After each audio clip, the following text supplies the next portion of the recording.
Hello students. आज का जो हमारा टॉपिक है वो है इंडस्ट्रियलाइजेशन यानी औद्योगिकरण।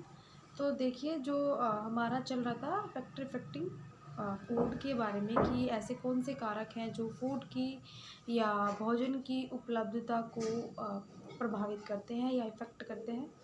तो मैं पहला आपको बता चुकी हूँ। पहला हमारा वो था कृषि उत्पादन था, उसके बाद हमारी जनसंख्या थी और आज जो हमारा है इंडस्ट्रियलाइजेशन यानी औद्योगिकरण। तो देखिए आज के समय में औद्योगिकरण भारत जैसे विकासशील देश में बहुत बड़ा मुद्दा है।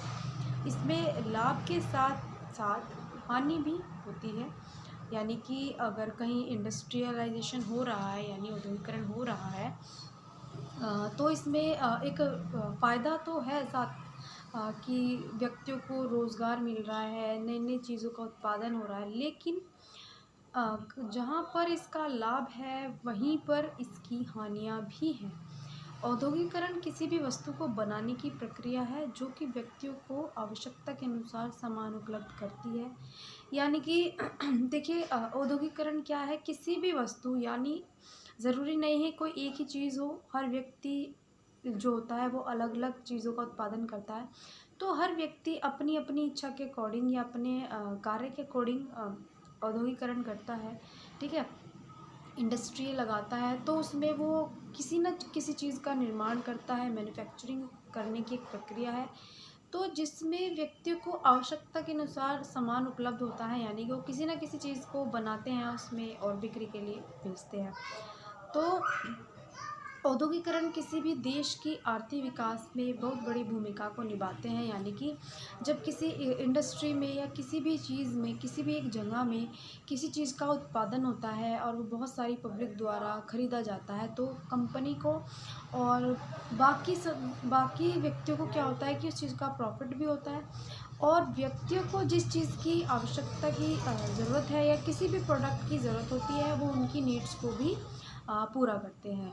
तो दोनों के लिए ही दोनों ही चीज़ें बेनिफिट है। लेकिन अ, भारत की आर्थिक स्थिति में औद्योगिकरण द्वारा सुधार आया है। यानी कि इंडिया में जब जब इंडस्ट्रियाँ आई हैं या अलग अलग चीज़ों की इंडस्ट्री लगाई जाती हैं तो उसमें जो उसकी आर्थिक स्थिति है यानी कि जो उसकी इकोनॉमिक कंडीशन है वो बहुत अच्छी है। लेकिन इसके द्वारा आय में वृद्धि हुई है।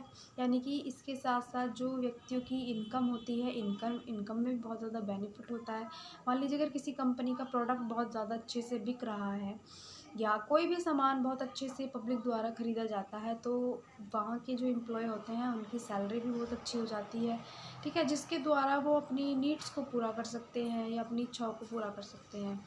तो देश में रोज़गार उपलब्ध होते हैं यानी व्यक्तियों को बेरोज़गारी का सामना नहीं करना पड़ता और एक तरीके से उन्हें रोज़गार भी उपलब्ध होते हैं। क्योंकि देखिए हर व्यक्ति जो गाँव के एरिया में रहता है वो हमेशा शहर की तरफ दौड़ता है कमाई के लिए, ठीक है? अगर उसे उस जगह कमाई का साधन मिल जाता है और वहाँ उसे एक अच्छी इनकम मिलती है तो उसके लिए बहुत अच्छी बात हो जाती है। तो लेकिन इसमें कहा गया है कि जैसे एक लाभ है इन चीज़ों में, औद्योगिकरण में अगर लाभ है तो औद्योगिकरण से हानि भी है। अब ये देखिए कि किस तरीके से हानि पहुँचाता है भोजन की उपलब्धता को।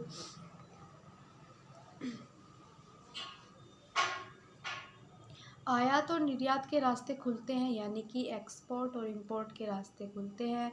बहुत सारी चीज़ें हमारे देश से जहाँ यहाँ हमारे पास प्रोडक्शन हो रहा है किसी भी चीज़ का, तो मान लीजिए अगर किसी भी चीज़ के पैकेट है या कोई भी चीज़ बन रही है, खाने की चीज़ें बाहर दूसरे देश में नहीं बन रही है तो वो यहाँ से क्या होगा, वो यहाँ से चला जाता है दूसरे देश में वहाँ की पूर्ति के लिए। या कई बार ऐसा होता है कि हमारे खुद के देश में कोई चीज़ ऐसी अवेलेबल नहीं होती तो वहाँ से चीज़ों को मंगाया जाता है। तो एक्सपोर्ट और इम्पोर्ट दोनों के रास्ते खुल जाते हैं, दो देशों के रिलेशन भी बहुत अच्छे बन जाते हैं। तो इससे देश का आर्थिक विकास होता है। इसी के साथ साथ औद्योगिकरण से हानि भी है। तो क्योंकि देश में इसके कारण कृषि उत्पादन कम होता है। क्योंकि देखिए जहाँ पर भी आप इंडस्ट्री लगाते हो, इंडस्ट्री लगाने के लिए बहुत बड़ा एरिया चाहिए होता है। ख़ासकर जो बड़े-बड़े एरिया होते हैं वो ग्रामीण एरियो में पाए जाते हैं, जहाँ पर भूमि जहाँ पर फसलें उगाई जाती हैं या खेती की जाती है। लेकिन अब क्या होता है कि हर व्यक्ति पैसे कमाने के चक्कर में क्या होता है कि जो गाँव की ज़मीनें होती हैं, जो फसलें होती हैं, उनको काट करके एक नई इंडस्ट्री लगाता है, ठीक है? लेकिन उसमें ये नुकसान होता है कि वहाँ पर वो फसल नहीं उगाई जाती, तो उस फसल की वहाँ कमी हो जाती है। और दूसरी चीज़ ये होती है कि वहाँ पर एक बहुत बड़ी कंपनी या बहुत बड़ी इंडस्ट्री खुल जाती है, जो अलग-अलग तरीके से हर व्यक्ति के एनवायरनमेंट को हानि पहुँचाती है। क्योंकि देखिए, अगर इंडस्ट्री में काम होता है, बड़ी-बड़ी मशीनों का यूज़ होता है, तो वहाँ का एनवायरनमेंट भी अच्छा नहीं होता, वहाँ का एयर पॉल्यूशन बहुत ज़्यादा हो जाता है, वहाँ केमिकल्स का यूज़ भी होने लगता है, ठीक है? और प्लस वहाँ जो ज़मीन जिस ज़मीन में खेती होनी थी, जिस ज़मीन में भोज्य पदार्थों को उगना था, उस जगह एक इंडस्ट्री लगा दी गई है। तो उस भोज्य पदार्थ की वहाँ कमी हो चुकी है ऑलरेडी, और ऊपर से इतनी सारी एयर पॉल्यूशन हो जाता है, केमिकल्स होता है, तो व्यक्ति को हर तरीके से वो घेरे रखता है। तो इसका प्रभाव हमारे पर्यावरण पर भी पड़ता है, ठीक है? तो इसके साथ-साथ औद्योगीकरण से हानि भी है, क्योंकि देश में इसके कारण कृषि उत्पादन कम होता है। यानी कि देखिए, अगर ज़्यादा से ज़्यादा एरिया में इंडस्ट्रियाँ आ जाती हैं और वहाँ पर कृषि उत्पादन कम हो जाता है खुद पे खुद। क्योंकि जिन ज़मीनों पर फसलें उगती थी, भोज्य पदार्थ उगाया जाता था, वहाँ पर क्या है, वहाँ पर अब औद्योगीकरण हो चुका है, वहाँ पर इंडस्ट्रियाँ लगाई जाती हैं अलग-अलग।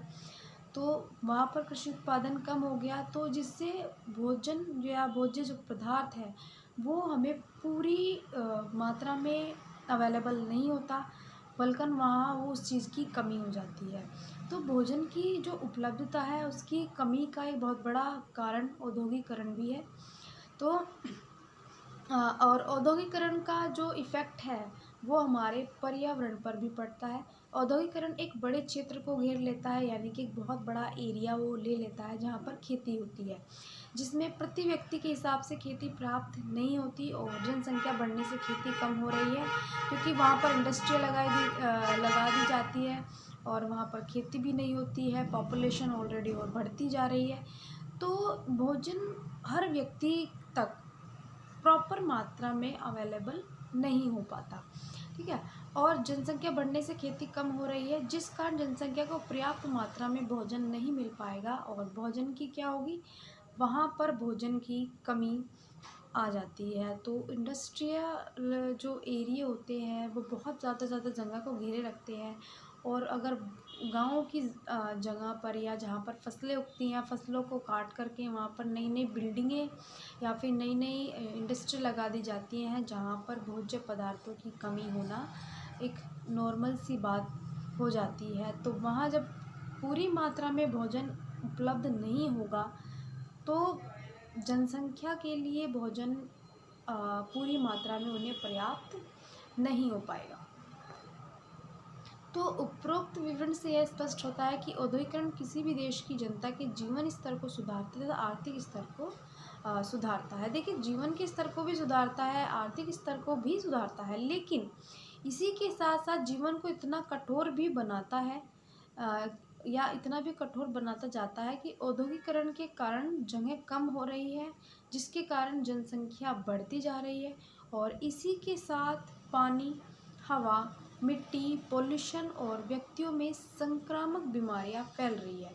देखिए, भोजन की उपलब्धता तो इस बात से आप साफ-साफ समझ सकते हैं कि जिस जगह ज़मीन होती है, जिस जगह खेती होती है, वहाँ पर खेती ना करके वहाँ पर एक बहुत बड़ी बिल्डिंग बना दी गई है यहाँ पर, या वहाँ पर इंडस्ट्री शुरू कर दी गई है। और ऐसा नहीं है कि सिर्फ़ एक ही गाँव में एक ही इंडस्ट्री लगाई गई है। ऐसे पूरी ऑल इंडिया में या ऐसी बहुत सारी जगह हैं जहाँ पर बहुत ज़्यादा संख्या में इंडस्ट्रियल एरिये ही होते हैं, ठीक है ना? और जगह-जगह एक तरीके से इंडस्ट्री खोल दी है, रेस्टोरेंट खोल दिए, सिनेमा घर खोल दिए, मॉल खोल दिए, तो वो चीज़ें क्या हैं? ये चीज़ें व्यक्ति को हानि पहुँचा रही हैं, उनके भोजन की उपलब्धता में कमी ला रही है, ठीक है? तो भोजन हर व्यक्ति तक प्रॉपर मात्रा में नहीं अवेलेबल हो रहा है, और जो इंडस्ट्रियाँ होती हैं, जो बिल्डिंग्स होती हैं, या जो कारखाने लगाए जाते हैं, अ, उनके साथ-साथ क्या होता है, जब उन कारखानों में, उन इंडस्ट्री में केमिकल्स का यूज़ होता है, या नई-नई मशीनें यूज़ की जाती हैं, तो वहाँ का एयर पॉल्यूशन बहुत ज़्यादा यानी वहाँ पर एयर पॉल्यूशन हो जाता है, वहाँ का पानी भी साफ़ नहीं होता, वहाँ की मिट्टी भी ख़राब हो जाती है और व्यक्तियों में संक्रामक बीमारियाँ फैलने का सबसे ज़्यादा खतरा बना रहता है और उनके जीवन का खतरा बढ़ रहा है। तो ऐसे बहुत सारे फैक्टर होते हैं जो एक तरीके से भोजन की उपलब्धता के साथ-साथ व्यक्ति अपने लिए समस्याएँ जो है वो खुद क्रिएट करता जा रहा है। तो भोजन की उपलब्धता के ऐसे बहुत सारे फैक्टर हैं जो किसी न किसी कारण से प्रॉपर मात्रा में हर व्यक्ति तक अवेलेबल नहीं हो रहा है, चाहे वो उसका उसका कृषि उत्पादन हो। क्योंकि देखिए अगर आप कृषि उत्पादन भी करते हैं, कई बार पानी नहीं मिल पाता फसलों को, कई बार उनमें कीड़े लग जाते हैं या कई बार प्राकृतिक आपदा आ जाती है, बाढ़ आ जाती है तो फसलें ख़राब हो जाती है। कई बार ऐसा होता है कि जनसंख्या इतनी ज़्यादा है कि फसलें चाहे जितनी हो फिर भी भोजन की कमी होती ही होती है। और कई बार ऐसा होता है कि जिस जगह पर खेती की जानी होती है या जिस जगह लगता है कि हाँ हो जाएगी खेती, वहाँ पर भी इंडस्ट्री लगा दी जाती है या बिल्डिंग बना दी जाती है, तो वो भोजन और खुद पे खुद कम होता जा रहा है। और वही चीज़ें एक व्यक्ति को, इन्वायरमेंट को हर तरीके से खतरा बढ़ाती जा रही है। तो स्टूडेंट्स जो हमारा टॉपिक है भोजन की उपलब्धता को प्रभावित करने वाले कारक, वो अब यहाँ पे कंप्लीट हो चुके हैं। अब मैं आपको नेक्स्ट वीडियो में दूसरा टॉपिक बताऊँगी।